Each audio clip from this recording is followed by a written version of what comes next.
Hello friends, నమస్కారం. ఈరోజు మనం ఇంటర్మీడియట్ ఫస్ట్ ఇయర్ హిస్టరీలో భాగంగా 11వ పాఠం వలస పాలనలో భారతదేశం India under the colonial rule గురించి తెలుసుకుందాం. భారతదేశంలోకి వర్తకం చేయడానికి వచ్చిన విదేశీయుల వరుస క్రమం: పోర్చుగీసు 1498, డచ్ లేదా హాలెండ్ 1602, బ్రిటిష్ 1608, డేన్ లేదా డెన్మార్క్ 1620, ఫ్రెంచ్ 1668. వలస విధానం అనగా ఇతర దేశాలను ఆక్రమించి ఆ దేశాలపై నియంత్రణ కొనసాగించే పద్ధతి. ఫ్రెండ్స్, వీడియో నచ్చితే లైక్ చేయండి, అలాగే సబ్స్క్రైబ్ చేసుకొని నన్ను సపోర్ట్ చేస్తారని ఆశిస్తున్నాను. మహారాణి ఎలిజబెత్ అనుమతితో 1600లో ఏ నగరంలో ఈస్ట్ ఇండియా కంపెనీని ప్రారంభించారు? లండన్ నగరం. తూర్పు దేశాలతో ఎన్ని సంవత్సరాల పాటు వ్యాపార కార్యకలాపాలు చేయడానికి ఈస్ట్ ఇండియా కంపెనీ స్థాపించారు? 15 సంవత్సరాలు. 1600లో లండన్ నగరంలో ఈస్ట్ ఇండియా కంపెనీ స్థాపించే సమయంలో భారతదేశాన్ని పాలిస్తున్న రాజు అక్బర్. ఎవరి కాలంలో ఈస్ట్ ఇండియా కంపెనీ వ్యాపార అనుమతి పొంది సూరత్లో కేంద్రాన్ని స్థాపించింది? జహాంగీర్. ఈస్ట్ ఇండియా కంపెనీ క్రీస్తు శకం 1600 నుంచి 1757 వరకు సామ్రాజ్యాన్ని విస్తరించడాన్ని డాష్ అని చెప్పవచ్చు? ప్రారంభ దశ. నావికుల కోసం ఒక పాఠశాల ప్రారంభించిన పోర్చుగల్ పాలకుడు డామ్ హెన్రీ. హెన్రీ ఆర్థిక సహాయంతో దక్షిణాఫ్రికా దక్షిణ శిఖరాగ్రం కేఫ్ ఆఫ్ గుడ్ హోప్ లేదా తుఫానుల అగ్రం లేదా కేప్ ఆఫ్ స్ట్రాన్స్ కనుగొన్న పోర్చుగీసు నావికుడు బార్తులోమ్యూ డయాస్. వాస్కోడి గామా ఏ గుజరాతీ నావికుడి సహాయంతో 1498 మే 17వ తేదీన భారత పశ్చిమ తీరంలో ఉన్న కాలికట్ను చేరాడు? అబ్దుల్ మాజిద్. 1497 సంవత్సరంలో వాస్కోడి గామా గుజరాతీ నావికుడైన అబ్దుల్ మాజిద్ సహాయంతో కేప్ ఆఫ్ గుడ్ హోప్ ను దాటుకుని భారత పశ్చిమ తీరంలో ఉన్న కాలికట్ను ఏ తేదీన చేరాడు? 1498 మే 17న. వాస్కోడి గామా 1498 మే 17వ తేదీన భారత పశ్చిమ తీరంలో ఉన్న కాలికట్ను చేరినప్పుడు అప్పటి కాలికట్ పాలకుడు ఎవరు? జామోరిన్. ఫ్రెండ్స్, వీడియో నచ్చితే లైక్ చేయండి. క్రీస్తు శకం 1500 సంవత్సరంలో 12 నౌకలతో 1200 మంది సైనికులతో భారతదేశం వచ్చిన నావికుడు కాబ్రాల్. వాస్కోడి గామా రెండవసారి భారతదేశం ఏ సంవత్సరంలో వచ్చాడు? 1502. భారతదేశంలో మొట్టమొదటి పోర్చుగీస్ గవర్నర్ ఎవరు? Francis de Almeida. Francis de Almeida 1509లో అరబ్బులను ఈజిప్టులను ఏ యుద్ధంలో ఓడించాడు? డయ్యూ వద్ద జరిగిన యుద్ధంలో. ఇతడు అవలంబించిన నీటి విధానం నావికా రంగ ఆధిపత్యం అరబ్లను రెండవ స్థానానికి నెట్టివేసింది. ఫ్రాన్సిస్ డి ఆల్మెడా భారతదేశంలో పోర్చుగీసు ఆధిపత్యానికి పునాది వేసిన వాడు ఆల్ఫెన్సో డి అల్బుకర్క్. క్రీస్తు శకం 1510లో బీజాపూర్ సుల్తాన్ను ఓడించి గోవాను ఆక్రమించిన వాడు ఆల్ఫెన్సో డి అల్బుకర్క్. హాలండ్ దేశ ప్రజలని డాష్ అని పిలుస్తారు? డచ్ ప్రజలు. భారతదేశ తూర్పు తీరంలో ప్రవేశించిన డచ్ వారు చిన్న కంపెనీలను కలిపి the Dutch United East India కంపెనీగా ఏ సంవత్సరంలో రూపొందించారు? 1602 సంవత్సరంలో. భారతదేశంలో డచ్ వారి మొదటి వ్యాపార కేంద్రం మచిలీపట్నం. డచ్ వారు 1610 సంవత్సరంలో ఎక్కడ ఒక కోటను నిర్మించారు? పులికాట్.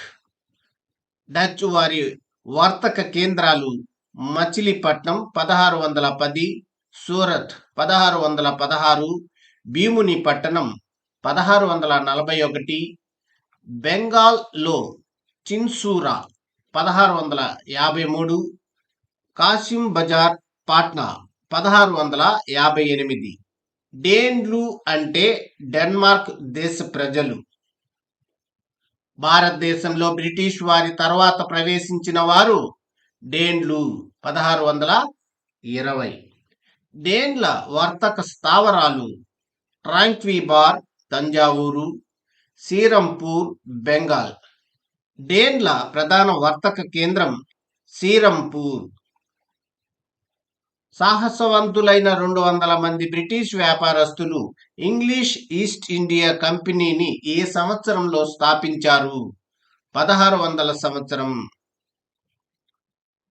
1600 సంవత్సరంలో ఇంగ్లీష్ ఈస్ట్ ఇండియా కంపెనీని ఎంతమంది బ్రిటిష్ వ్యాపారస్తులు స్థాపించారు? 200 మంది. క్రీస్తు శకం 1608లో జహంగీర్ కొలువును మొదటిసారిగా సందర్శించిన ఇంగ్లీషు రాయబారి ఎవరు? Captain Hawkins. క్రీస్తు శకం 1608లో హాకిన్స్ అనే రాయబారి మొదటిసారిగా జహంగీర్ కొలువును సందర్శించిన సమయంలో ఇంగ్లాండ్ పాలకుడు మొదటి జేమ్స్.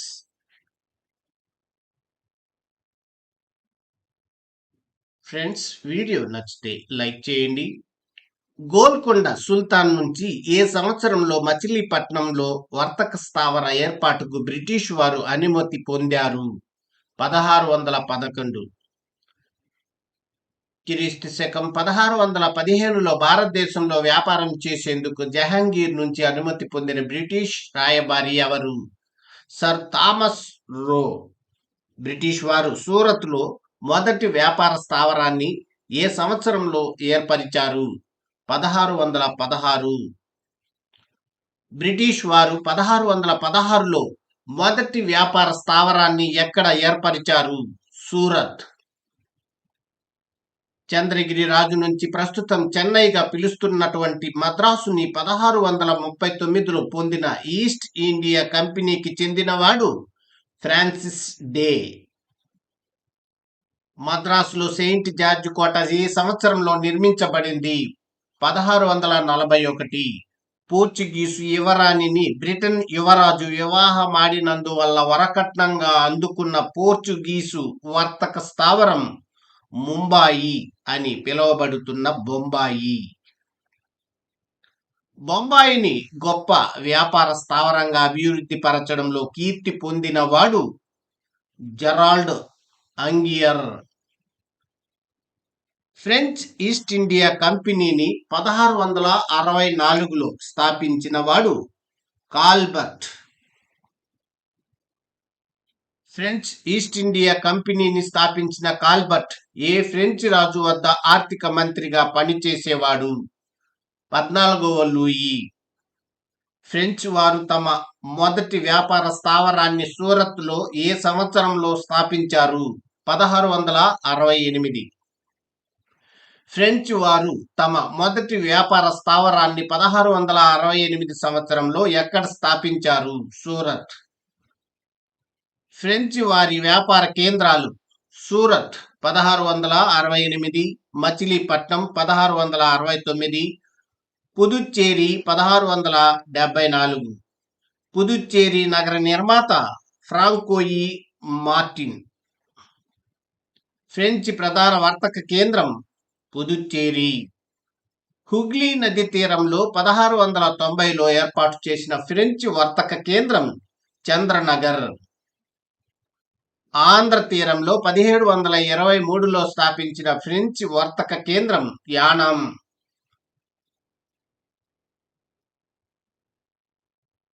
మలబార్ తీరంలో 1725లో ఏర్పాటు చేసిన ఫ్రెంచ్ వర్తక కేంద్రం మాహి. కోరమాండల్ తీరంలో 1739లో స్థాపించిన ఫ్రెంచ్ వర్తక కేంద్రం కరైకల్. ఫ్రెంచి వ్యాపార కేంద్రాల విస్తరణకై ఎంతో కృషి చేసిన ఫ్రాన్సిస్ మార్టిన్ భారతదేశంలో ఏ సంవత్సరంలో ఫ్రెంచ్ డైరెక్టర్ జనరల్ గా నియమితుడైనాడు? క్రీస్తు శకం 1601లో. భారతదేశంలో ఫ్రెంచ్ సామ్రాజ్య నిర్మాతగా ప్రసిద్ధికెక్కిన ఫ్రెంచ్ డైరెక్టర్ జనరల్ డూప్లే. 1742లో పుదుచ్చేరి డైరెక్టర్ జనరల్ డూప్లే.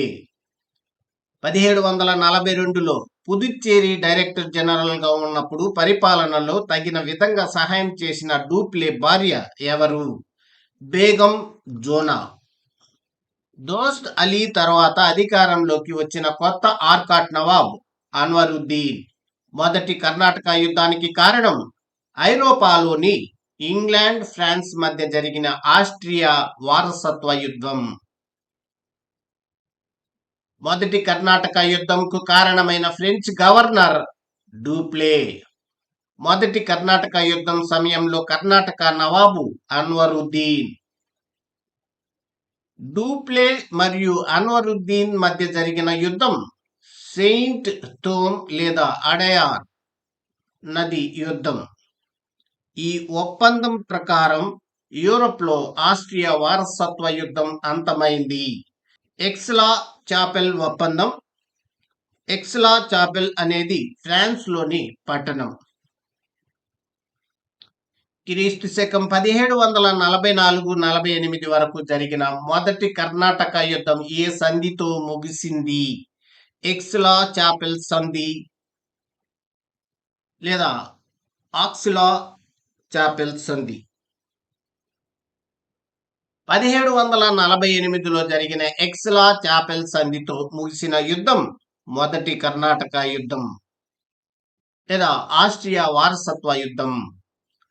ఆధునిక భారతదేశ చరిత్రలో స్వదేశీ విదేశీ సైన్యాలకు జరిగిన తొలి యుద్ధం అడయార్ యుద్ధం 1748. స్వదేశీ సైన్యాల అసమర్థతను విదేశీయులకు తెలియజేసిన తొలి యుద్ధం అడయార్ యుద్ధం 1748. ఎక్స్లా చాపెల్ సంధి ప్రకారం ఆంగ్లేయులకు తిరిగి లభించిన ప్రాంతం మద్రాస్.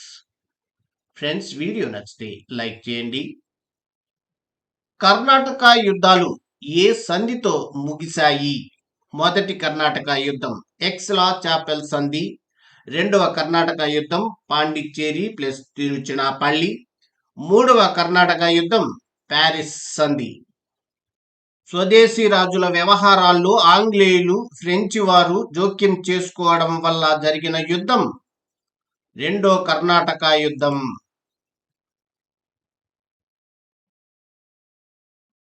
రెండో కర్ణాటక యుద్ధానికి ప్రధాన కారణం హైదరాబాదు ఆర్కాట్ అంటే కర్ణాటక సింహాసనాల కోసం పోరాటం. 1748లో హైదరాబాదు నిజాం ఉల్ ముల్క్ మరణంతో హైదరాబాదు సింహాసనం కోసం ఎవరి మధ్య వారసత్వ యుద్ధం ప్రారంభమైంది? నాజర్ జంగ్, ముజఫర్ జంగ్ల మధ్య. కర్ణాటకలో దోస్త్ అలీ మరణం తర్వాత ఎవరి మధ్య వారసత్వ యుద్ధం ప్రారంభమైంది? అన్వర్ ఉద్దీన్, చందా సాహెబ్ల మధ్య. హైదరాబాద్లో ముజఫర్ జంగ్, కర్ణాటకలో చందా సాహెబ్లను సమర్థించిన వారు ఫ్రెంచి వారు.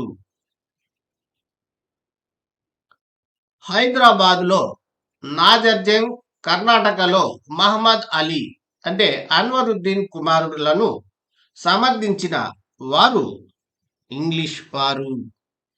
ఏ యుద్ధంలో ఫ్రెంచ్ సమైక్య బలగాల అంటే ముజఫర్ జంగ్, చందా సాహెబ్, ఫ్రెంచ్ గవర్నర్ డూప్లేల బలగాల చేతిలో కర్ణాటక నవాబు అన్వరుద్దీన్ చంపబడ్డాడు? ఆంబూర్ యుద్ధం 1749. ముజఫర్ జంగ్ కడపలోని రాయచోటి లక్కిరెడ్డిపల్లి వద్ద తన సొంత ప్రజల అంటే హిమ్మత్ ఖాన్ చేతిలో ఎప్పుడు మరణించాడు? 1751లో. ఫ్రెండ్స్, ఈ వీడియో మీరు పూర్తిగా చూడాలనుకుంటే మన ఛానల్ని సబ్స్క్రైబ్ చేసుకొని సబ్స్క్రైబ్ బటన్ పక్కన ఉన్న జాయిన్ బటన్ నొక్కినట్లయితే మీరు మెంబర్షిప్ తీసుకుని చూడవచ్చు. అలాగే 6th క్లాస్ నుండి 10th క్లాస్ వరకు న్యూ అకాడమీ బుక్స్తో పాటు ఓల్డ్ 10th క్లాస్ అకాడమీ బుక్స్లో బిట్ వచ్చే అవకాశం ఉన్న ప్రతి లైన్ బిట్ రూపంలో ఇవ్వడం జరిగింది. 6th class, 7th class, 8th class lesson wise bits book 1గా మరియు 9th class, 10th class new and old lesson wise bits book 2గా రూపొందించడం జరిగింది. ఈ 2 బుక్స్ 45 రోజుల్లో 10 సార్లు చదవవచ్చు. అంటే అకాడమీ బుక్స్ మనం 10 సార్లు చదివినట్లే. ఈ 2 బుక్స్ వెల రూ. 700 మాత్రమే. అలాగే intermediate first year, second year geography lesson wise bit bank PDF రూ. 200 మాత్రమే. కావాల్సిన వారు 9966466776కి కాల్ చేసినట్లయితే బుక్స్ పోస్టుల ద్వారా పంపబడును. ఫ్రెండ్స్, వీడియో నచ్చితే లైక్ చేసి, షేర్ చేసి, సబ్స్క్రైబ్ చేసుకోండి. అలాగే బెల్ ఐకాన్పై క్లిక్ చేసినట్లయితే మన కొత్త నోటిఫికేషన్స్ మీకు అందుతూ ఉంటాయి. Thank you for watching this video.